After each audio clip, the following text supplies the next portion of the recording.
Les pratiques agricoles vont influencer le devenir des produits phytosanitaires de plusieurs façons. En premier lieu, quand un produit phytosanitaire va arriver sur un sol, il va être sujet à des phénomènes de rétention, c'est-à-dire d'accrochage, pour faire simple, entre le produit et une fraction qui va être solide. Et cette fraction solide, elle va être directement influencée par les pratiques. Si on maintient un mulch de résidus, si on a un couvert vivant, c'est très différent d'un sol nu. Et donc le devenir du produit phytosanitaire va déjà être modifié. Ensuite, au niveau dégradation, ce composé, une fois qu'il aura eu son effet, on va chercher à le dégrader, à l'épurer le plus rapidement possible.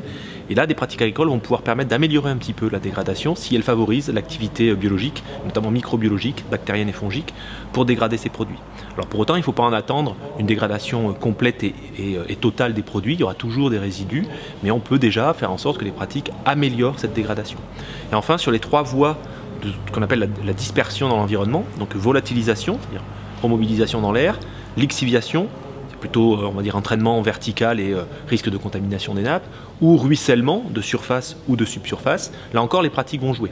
Alors sur la volatilisation, c'est probablement le processus sur lequel on est aujourd'hui le moins au clair. Les travaux tendent à montrer que le fait de maintenir une surface avec beaucoup de résidus pourrait favoriser une remobilisation vers l'air et donc probablement amplifier ce phénomène. Donc à ce titre, il convient de travailler à des molécules qui se retiennent plus et de façon durable sur les résidus. Donc là, il y a un vrai travail sur la formulation des produits phytosanitaires.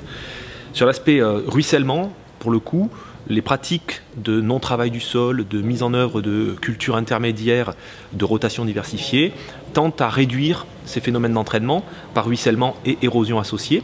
Donc par ruissellement, on va dire des molécules qui seraient très solubles et qui pourraient partir par entraînement par une lame d'eau sont réduites puisqu'on a une réduction de ces phénomènes en agriculture de conservation. Et les molécules qui seraient transportées par érosion, c'est-à-dire une fois accrochées sur des molécules, sont également moins entraînées puisqu'on réduit ces phénomènes en agriculture de conservation. Pour la lixiviation, par contre, c'est beaucoup plus discutable puisqu'on favorise une infiltration de l'eau dans le sol par ces systèmes avec des capacités d'infiltration qui sont souvent bien plus élevées que dans des systèmes travaillés. Et donc si cette porosité créée par l'activité biologique, vers de terre ou couvert, et donc plutôt de la macroporosité, est activée, on peut avoir des entraînements de produits phytosanitaires qui seront plus importants.